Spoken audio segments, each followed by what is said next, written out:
Gulf ರಾಷ್ಟ್ರಗಳನ್ನ ಗುರಿಯಾಗಿಸಿ Iran ಸೇನೆ ದಾಳಿಯನ್ನ ನಡೆಸ್ತಾ ಇದೆ. ಗಲ್ಫ್ ರಾಷ್ಟ್ರಗಳ ಮೇಲೆ ಇರಾನ್ ಸೇನೆ ದಾಳಿ. ಕತಾರ್ನ ಎಲ್ಎನ್ಜಿ ಸ್ಥಾವರ ರಾಸ್ ಲಫಾನ್ ಮೇಲೆ ಅಟ್ಯಾಕ್ ಅನ್ನ ಮಾಡಿ ಅಮೆರಿಕದ ತೈಲ ಟ್ಯಾಂಕರ್ ಗುರಿಯಾಗಿ ಇರಾನ್ ದಾಳಿ ನಡೆಸ್ತಾ ಇರುವಂತದ್ದು ಅತಿ ದೊಡ್ಡ ಅಂತಾರಾಷ್ಟ್ರೀಯ ತೈಲ ಮಾರುಕಟ್ಟೆಯಲ್ಲಿ ಪ್ರಕ್ಷುಬ್ಧತೆ. ಈ ಸ್ಥಳದಲ್ಲಿ ತೈಲ ಉತ್ಪಾದನೆ ಸಂಪೂರ್ಣವಾಗಿ ಸ್ಥಗಿತ. ಅಮೆರಿಕ, ರಷ್ಯಾ ನಂತರ ಕತಾರ್ ಎಲ್ಎನ್ಜಿ ಹೆಚ್ಚು ಉತ್ಪಾದನೆ ಮಾಡುವಂತದ್ದು. ಕತಾರ್ ವಿಶ್ವದ ಅಗ್ರ ಎಲ್ಎನ್ಜಿ ಉತ್ಪಾದನೆಯಲ್ಲಿ ಒಂದಾಗಿದೆ. ಮಾರ್ಚ್ ತಿಂಗಳಲ್ಲೂ ಕತಾರ್ ಮೇಲೆ ದಾಳಿ ಮಾಡಿತ್ತು.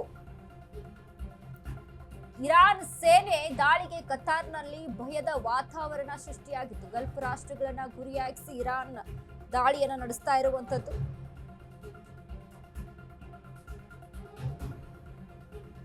ಅಮೆರಿಕದ ತೈಲ ಟ್ಯಾಂಕರ್ ಗುರಿಯಾಗಿ ಇರಾನ್ ದಾಳಿಯನ್ನು ನಡೆಸ್ತಾ ಇದೆ.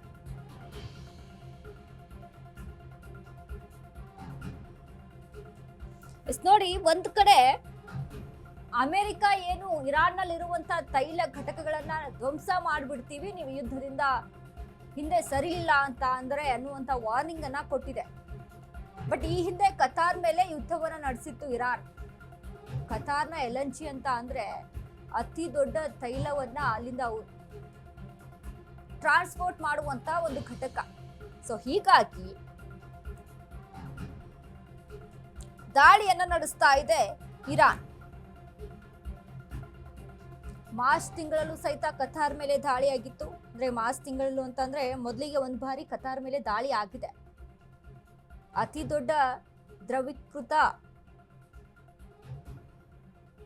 ನೈಸರ್ಗಿಕ ಅನಿಲ ಸ್ಥಾವರ ಧ್ವಂಸವನ್ನ ಮಾಡ್ತಾ ಇದೆ ಇರಾನ್. ನೋಡಿ, ಕಾರ್ಗ್ ಮೇಲೆ ಏನು ಅಮೆರಿಕ ದಾಳಿಯನ್ನು ನಡೆಸುತ್ತೆ. ಕಾರ್ಗು ಇದೀಗ ಇರಾನ್ನ ಒಂದು ಅತಿ ದೊಡ್ಡ ತೈಲ ಉತ್ಪಾದನೆ, ಅಂದ್ರೆ ತೈಲ ಟ್ರಾನ್ಸ್ಪೋರ್ಟ್ ದಿನಕ್ಕೆ ಒಂದು ಏನಿಲ್ಲ ಅಂತಂದ್ರೂ 70 ಲಕ್ಷದವರೆಗೂ ಟ್ರಾನ್ಸ್ಪೋರ್ಟ್ ಆಗ್ತಿತ್ತು ಅಲ್ಲಿಂದ. ಸೊ ಈಗ ಅಮೆರಿಕ ಅದನ್ನ ನೋಡಿ ಅಲ್ಲಿ ಅಂದ್ರೆ ತೈಲ ಘಟಕಗಳನ್ನ ನೋಡಿ ದಾಳಿಗೆ ಮುಂದಾಗಿದೆ. ಬಟ್ ಇರಾನ್ ಸಹಿತ ಅಮೆರಿಕಕ್ಕೆ ಅಲ್ಲಿ ಬಹು ಮುಖ್ಯವಾದಂತಹ ಕತಾರ್ ಎಲ್ಎನ್ಜಿ ಏನಿದೆ ಹೆಚ್ಚು ಉತ್ಪಾದನೆ ಮಾಡುವಂಥದ್ದು, ಅದನ್ನ ಮೇಲೆ ಅಲ್ಲಿ ಗುರಿಯನ್ನ ಹಾಕಿಸಿ ಅದನ್ನ ಟಾರ್ಗೆಟ್ ಮಾಡಿ ದಾಳಿಯನ್ನ ನಡೆಸ್ತಾ ಇರುವಂತದ್ದು. ನೋಡಿ, ಯುದ್ಧ ಅಂದ್ರೆ ಯಾವ ದೇಶಕ್ಕೆ ಎಷ್ಟು ಲಾಸ್ ಮಾಡಬೇಕು, ಯಾವ ದೇಶದಲ್ಲಿ ಎಷ್ಟನ್ನ ಅಂದ್ರೆ ಆ ದೇಶವನ್ನ ನೆಲ ಕಚ್ಚುವಂತೆ ಮಾಡಬೇಕು ಅನ್ನುವಂಥದ್ದು ಇರಾನ್ ಒಂದು ಯುದ್ಧದ ಭೀಕರತೆ. ಇರಾನ್ ವಿರುದ್ಧ 5 ದಿನಗಳ ಕದನ ವಿರಾಮ. ಇರಾನ್ ಜೊತೆ ಅಮೆರಿಕ ಶಾಂತಿ ಮಾತುಕತೆ ಸಾಧ್ಯತೆ. ತೈಲ ಘಟಕಗಳು ಸೇರಿ ಎಲ್ಲಾ ದಾಳಿಗಳು ಮುಂದೂಡಿಕೆ. ಇರಾನ್ಗೆ ಶರಣಾದ್ರ ಅಮೆರಿಕ ಅಧ್ಯಕ್ಷ ಡೊನಾಲ್ಡ್ ಟ್ರಂಪ್.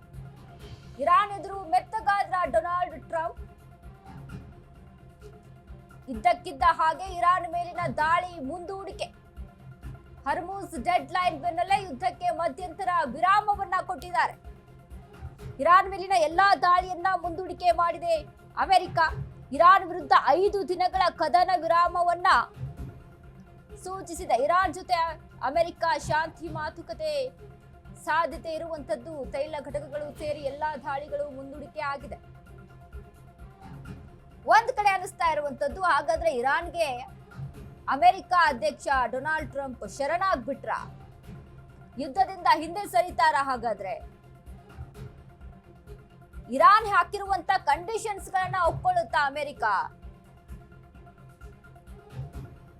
5 ದಿನಗಳವರೆಗೆ ಸದ್ಯಕ್ಕೆ ಕದನಕ್ಕೆ ವಿರಾಮವನ್ನ ಸೂಚಿಸಿದೆ ಅಮೆರಿಕ. ಯಾವ ಕಾರಣಕ್ಕೆ?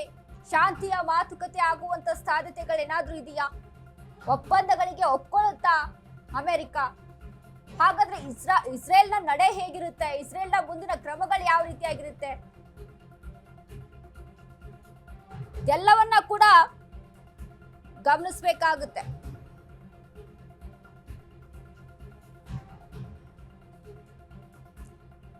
ಹೌದು, ಅಮೆರಿಕ ಇದೀಗ 5 ದಿನಗಳವರೆಗೆ ಕದನ ವಿರಾಮವನ್ನ ಸೂಚಿಸಿದೆ. ಆದ್ರೆ ಇಸ್ರೇಲ್ ಯಾವ ರೀತಿಯಾದಂತ ನಿರ್ಧಾರವನ್ನ ತೆಗೆದುಕೊಳ್ಳುತ್ತೆ? ಇಸ್ರೇಲ್ಗೂ ಕದನ ವಿರಾಮವನ್ನ ಮಾಡುತ್ತಾ ಅನ್ನುವಂಥದ್ದು. ಯಾಕಂದ್ರೆ ಜಂಟಿ ದಾಳಿಯನ್ನ ನಡೆಸ್ತಾ ಇರುವಂತದ್ದು ಅಮೆರಿಕ ಮತ್ತು ಇಸ್ರೇಲ್. ಇನ್ನು ಇರಾನ್ ಇದಕ್ಕೆ ಏನನ್ನ ಸೂಚಿಸುತ್ತೆ, ಏನನ್ನ ಪ್ರತಿಕ್ರಿಯೆ ಕೊಡುತ್ತೆ ಅನ್ನುವಂಥದ್ದು ಇಲ್ಲಿ ಪ್ರಶ್ನಾರ್ಹವಾಗಿರುತ್ತೆ. ಹಾಗಾದ್ರೆ ಡೊನಾಲ್ಡ್ ಟ್ರಂಪ್ ಇದೀಗ ಯುದ್ಧದಿಂದ ಹಿಂದೆ ಸರಿದ್ರ? ಶಾಂತಿ ಸಭೆಯನ್ನ ಮಾಡ್ಕೊಳ್ಳೋದಕ್ಕೆ ಮುಂದಾಗಿದ್ದಾರಾ? ಇವೆಲ್ಲ ಪ್ರಶ್ನೆಗಳು ಮೂಡ್ತಾ ಇರುವಂತದ್ದು. ಸತತವಾಗಿ ವಾರ್ನಿಂಗ್ ಅನ್ನ ಕೊಟ್ಟರು, ಸತತವಾಗಿ ಎಷ್ಟೇ ಒಂದು ದಾಳಿಗೆ ಮುಂದಾದ್ರೂ ಸಹಿತ ಇರಾನ್ ಮಾತ್ರ ಹಿಂದಕ್ಕೆ ಹೆಜ್ಜೆಯನ್ನ ಇಡ್ತಾ ಇಲ್ಲ. ಹೀಗಾಗಿ ಇದನ್ನೆಲ್ಲ ಗಮನದಲ್ಲಿಟ್ಕೊಂಡು ಅಮೆರಿಕ ಯುದ್ಧದಿಂದ ಹಿಂದಕ್ಕೆ ಸರಿಯೋಕೆ ಪ್ಲಾನ್ ಅನ್ನ ರೂಪಿಸ್ಕೊಳ್ತಾ, ಹಾಗಾದ್ರೆ ಶಾಂತಿ ಮಾತುಕತೆ ಆಗುತ್ತಾ ಅನ್ನುವಂತ ಒಂದಿಷ್ಟು ಪ್ರಶ್ನೆಗಳು, ಅನುಮಾನಗಳು ವ್ಯಕ್ತವಾಗ್ತಾ ಇದ್ದಾವೆ. ಯಾವುದೇ ಕಾರಣಕ್ಕೂ ಸಹಿತ ನಾವು ಯುದ್ಧದಿಂದ ಹಿಂದೆ ಸರಿಯೋಲ್ಲ ಅಂತ ಇರಾನ್ ಹೇಳುತ್ತೆ. ಇರಾನ್ ಒಂದಿಷ್ಟು ಒಪ್ಪಂದಗಳನ್ನ ಹಾಕಿತ್ತು, ಯುದ್ಧದಿಂದ ಹಿಂದೆ ಸರಿಬೇಕು ಅಂತ. ಯುದ್ಧ ಆರಂಭ ಮಾಡಿದ್ದು ನಾವಲ್ಲ, ನೀವು. ಆದ್ರೆ ಯುದ್ಧ ಯಾವಾಗ ನಿಲ್ಲುತ್ತೆ ಅಂತ ಅದನ್ನ ನಾವ್ ಹೇಳ್ತೀವಿ ಅನ್ನುವಂತ ಮಾತನ್ನ ಇರಾನ್ ಹೇಳ್ತಾ ಬಂದಿತ್ತು. ಯುದ್ಧ ನಿಲ್ಲಿಸಬೇಕು ಅನ್ನೋದು ನಮ್ಮ ಒಂದು ನಿರ್ಧಾರ, ಅವರ ನಿರ್ಧಾರವಲ್ಲ. ನಾವು ಯುದ್ಧವನ್ನ ನಿಲ್ಲಿಸಿದ್ರೆ ಮಾತ್ರ ಯುದ್ಧ ನಿಲ್ಲುತ್ತೆ ಅಂತ ಇರಾನ್ ಹೇಳ್ತಾ ಇತ್ತು. ಹಾಗಾದ್ರೆ ಇರಾನ್ ಸಹಿತ 5 ದಿನಗಳವರೆಗೆ ಕದನ ವಿರಾಮವನ್ನ ಸೂಚಿಸುತ್ತಾ ಅಥವಾ ಯುದ್ಧವನ್ನ ಸಾರುತ್ತಾ? ಇರಾನ್ನ ಒಪ್ಪಂದಗಳಿಗೆ ಅಮೆರಿಕ ಒಪ್ಕೊಳ್ಳುತ್ತಾ? ಎಲ್ಲ ಪ್ರಶ್ನೆಗಳಿರುವಂತದ್ದು.